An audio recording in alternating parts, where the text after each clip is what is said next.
On a fait un pas très grand dans l'humanité il y a presque 100 ans quand on a découvert les champs magnétiques et les champs électriques et on a construit toute une civilisation là-dessus. Et maintenant, le prochain pas, c'est de découvrir qu'est-ce que la gravité au niveau fondamental et apprendre à la contrôler. Et on y arrive. On peut agir sur les champs électromagnétiques du vide. Ça nous donne une possibilité incroyable qui démarre maintenant, avec des nouvelles physiques, avec des nouvelles technologies qui vont nous amener à une prise de conscience fondamentale que l'univers est abondant d'énergie, qu'on n'a pas à se battre pour l'énergie, parce que ça nous amène à une civilisation incroyable. Une civilisation qui n'est pas dans 3 générations, mais c'est une civilisation que vous et moi on construit en ce moment.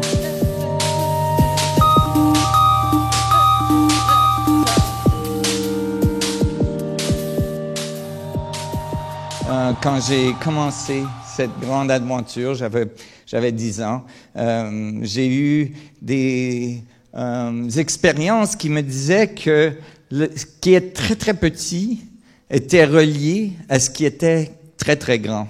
Et pour moi, c'était évident, parce que les grandes choses, ils sont faits de petites choses. Mais malheureusement, depuis presque 100 ans, nos physiques sont divisées entre le grand et le petit. La physique relative pour le grand, qui décrit les champs gravitationnels, la physique quantique pour le petit, et les deux ne s'entendent pas. Quand on regarde les trous noirs, on trouve que l'information, on trouve que l'espace-temps courbe vers l'infini. Donc, on a un point singularisé au centre du trou noir qui a une densité infinie, dans les équations d'Einstein. Et quand on regarde au noyau de l'atome, on trouve que l'espace-temps autour et dans le noyau de l'atome va aussi vers l'infini, c'est-à-dire qu'il y a presque un nombre infini d'énergie dans le noyau de l'atome. Quand je suis arrivé à ces 2 endroits, j'ai commencé à penser, mais peut-être que cet infini, cette singularité, ce point d'information infinie, de ce point d'énergie infinie, est la connexion entre le vraiment grand et le vraiment petit. Et ce point, il se résume à une densité de Planck, à un point avec une distance en centimètres de 10 à la moins 33. C'est une distance très très petite, d'un très très petit point, avec une énergie infinie. Et j'ai commencé à penser que peut-être ce point au centre de toute chose, peut-être ce point au centre de notre existence, est le point qui connecte toutes les choses dans l'univers. Vous savez, il y a 99,9999999% d'espace ici. Mais c'est quoi la différence entre ça et ça?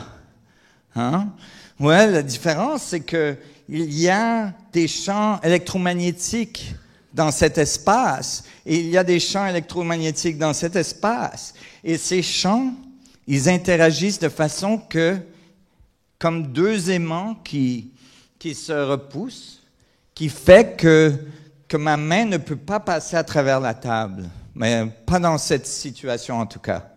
Ça veut dire que, vous savez, il n'y a rien qui touche.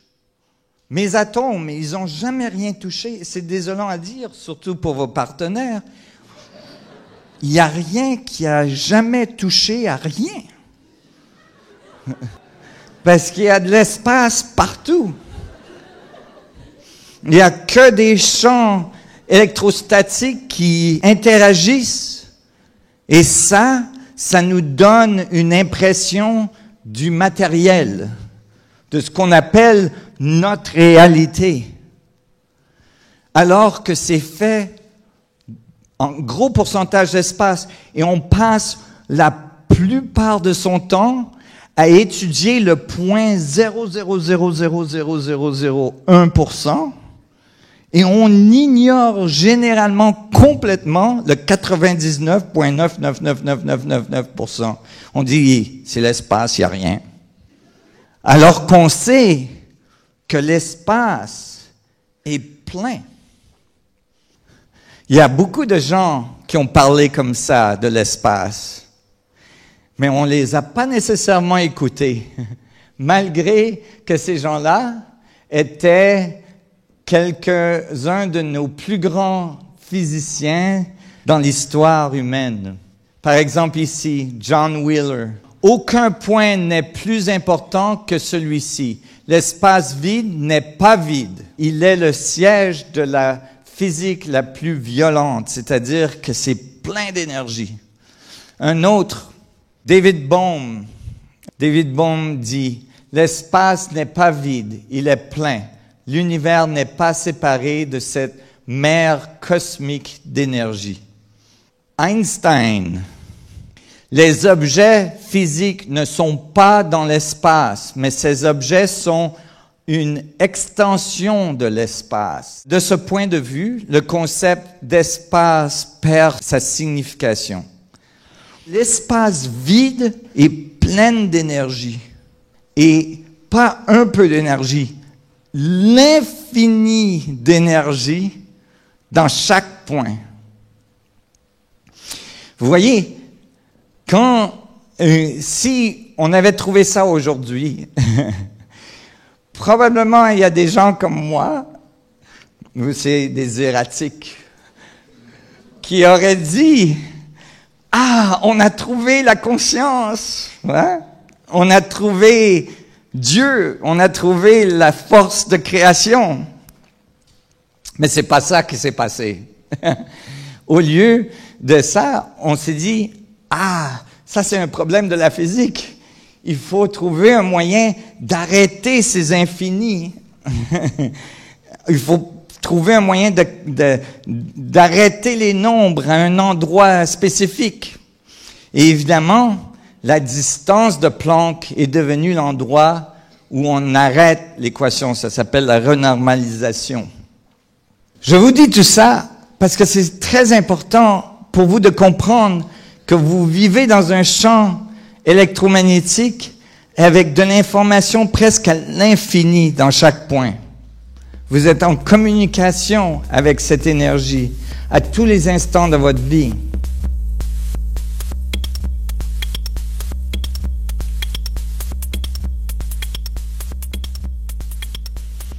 On a découvert en physique quantique que quand on frappe une particule avec un électron ou avec un photon, il y a deux photons qui sortent de la particule, hein, qui émettent deux photons, et que si on change ce photon ici, l'autre photon là-bas, il change instantanément. Et ça ne dépend pas de la vitesse de la lumière, c'est-à-dire que les photons peuvent être plus loin que la vitesse de la lumière peut communiquer avec l'un et l'autre, et ils changent en intrication exactement, instantanément. Ça ne dépend pas de la distance. C'est dû à des trous de verre qui connectent les particules au niveau quantique. Et ça, c'est très nouveau parce que les trous de verre, c'est une conséquence des équations d'Einstein. Alors, c'est pas quelque chose, les trous noirs et les trous de verre, c'est pas quelque chose qui serait supposé être discuté au niveau quantique. Et vous pouvez imaginer, quand je leur ai dit qu'un atome, c'est un trou noir, ça n'a pas trop bien allé. Je me suis pris des tomates. Et donc, cette compréhension que l'espace-temps est connecté à travers ces trous de verre, en fait, nous donne un sens de connexion avec l'univers, où on commence à comprendre que on n'est pas isolé dans notre petite conscience, dans notre petit cerveau, mais qu'en fait, on est en communication avec le tout de l'univers. S'il y a des trous noirs partout, comment ça se fait que vous les sentez pas quand vous marchez, quand vous vivez? Ben c'est parce que ces trous noirs, ils sont des milliards et des milliards plus petits qu'un atome. Alors évidemment, vous ne les expérimentez pas directement. Mais ça ne veut pas dire qu'ils ne sont pas là. Vous êtes fait de 100 000 milliards de cellules. Vous êtes un miracle sur pied. 100 000 milliards. Il y a des milliards de changements chimiques dans votre corps à toutes les secondes pour que vous restiez en vie. C'est fou. C'est incroyable. C'est un miracle que vous soyez là. Il n'y a rien dans la physique quantique classique ou standard ou la relativité qui prédit quelque chose d'incroyable comme un être humain. Ou même un brin d'herbe est très, très complexe avec tous ces microbes et tous ces machins. Vous êtes fait de 100 000 milliards de cellules. Est-ce que vous pouvez intégrer ça? 100 000 milliards de cellules. Alors, quand vous dites « je suis une personne », pas tout à fait. Et chacune de ces cellules est faite de 100 000 milliards d'atomes. Alors, vous imaginez, les atomes, ils sont très petits. Et si on prend une de ces atomes et qu'on fait que le champ de l'électron, c'est le dôme du Vatican, le proton au centre de cet atome est la grosseur de la pointe d'une épingle. C'est petit, très petit. Ben, le Planck, alors, c'est quoi en relation d'un proton? Si on fait qu'un Planck, c'est un grain de sable, la Terre est comme un grain de sable autour du Soleil.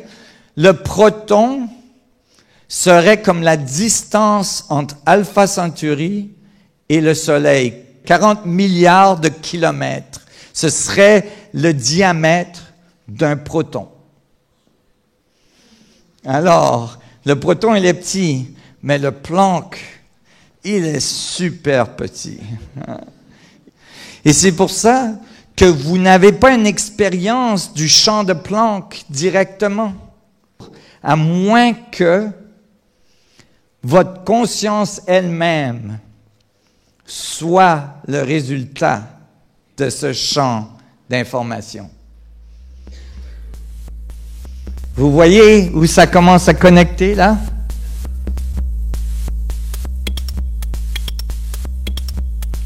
Cette énergie du vide, elle est très dense, il y a beaucoup d'énergie dedans. Si on obtient un peu de cette énergie dans 1 centimètre cube, on peut avoir assez d'énergie pour la planète pour des milliers d'années. Des milliers d'années dans 1 centimètre cube. Et pas toute l'énergie qui est dans 1 centimètre cube. Un pourcentage très petit de l'énergie qui est dans 1 centimètre cube. Vous imaginez le changement? Parce que là, je viens de vous démontrer en physique, directement, scientifiquement, mathématiquement, que vous êtes fait de cette énergie et que toute la matière en émerge. Si on commence à comprendre ça et on commence à utiliser l'énergie du vide, on peut faire de la matière. Ça réglerait beaucoup de problèmes environnementaux. C'est en fait l'énergie du vide au niveau universel qui pousse notre univers en expansion. On appelle ça l'énergie noire, je pense en français. Et l'énergie noire, avec la matière noire, fait presque 96% de la masse de notre univers. C'est-à-dire que tout ce qu'on voit dans l'univers, toute la matière, fait que 4% de ce qu'on voit. Et l'espace, il n'est pas seulement autour de vous, vous êtes fait de 99,99999% de cet espace. Imaginez-vous combien d'énergie est présente dans votre espace. Vous savez c'est qui est dans cet espace? Est-ce qu'il y a quelqu'un dans cet espace?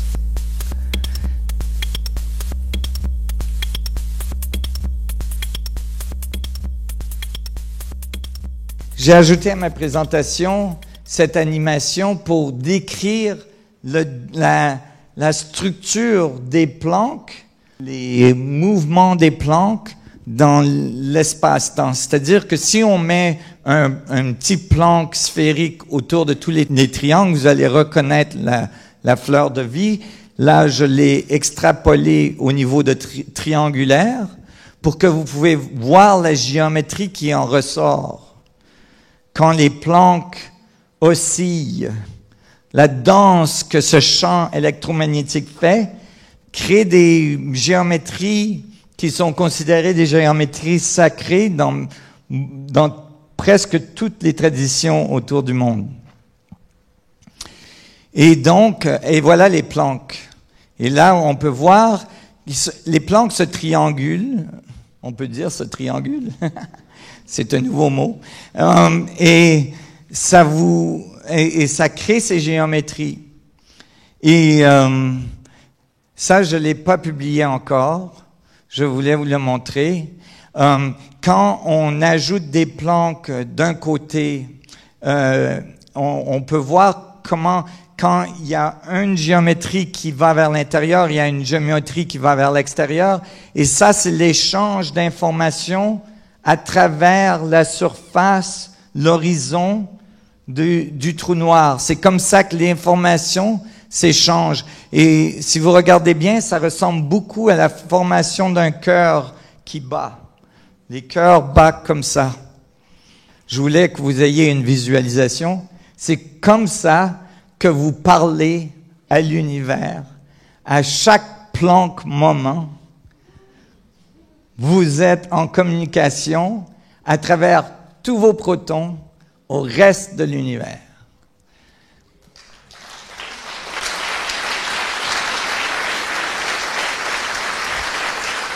Et vous êtes connecté à un point fondamental, c'est-à-dire que vous savez, la spiritualité, on a tendance à la penser séparée de la matière. Mais en fait, la spiritualité, elle est dans la matière. En fait, la matière, c'est l'information, c'est la spiritualité manifestée. Et c'est à l'intérieur de la matière qu'on est connecté à l'univers. Et vous savez, quand vous méditez, vous allez vers l'intérieur de la matière avec votre conscience. Et c'est là que vous trouvez l'information. Parce que si vous avez toute l'information de tous les autres atomes dans l'univers, dans chacune de vos atomes, vous avez accès à toute l'information de n'importe où dans l'univers. Et c'est ça que les maîtres disaient quand ils disaient aux gens, vous pouvez faire ce que j'ai fait et beaucoup plus. Et cette connexion, elle est accessible à n'importe quel moment de votre vie. Et en fait, même vos mouvements font partie de cette connexion. Pourquoi? Parce qu'il n'y a pas de mouvement linéaire. Ça n'existe pas. Je dis, ma main, elle va à 1 km/h, comme ça. Voilà. Est-ce que c'est vrai? Absolument pas. Parce qu'elle va que à 1 km/h en relation avec moi. C'est le même problème avec le proton. Ma main, elle est sur une terre qui bouge. Et donc, quand je bouge de A à B, en même temps, la terre a bougé. Et aussi, la Terre est en orbite autour du Soleil. il faut que je rajoute cette vitesse quand je calcule ma main qui bouge. Et quand la Terre, elle bouge en relation avec le Soleil dans la galaxie, et il faut que je rajoute cette vitesse à ma main qui bouge. Et la galaxie, elle bouge dans la structure de galaxie de notre univers local.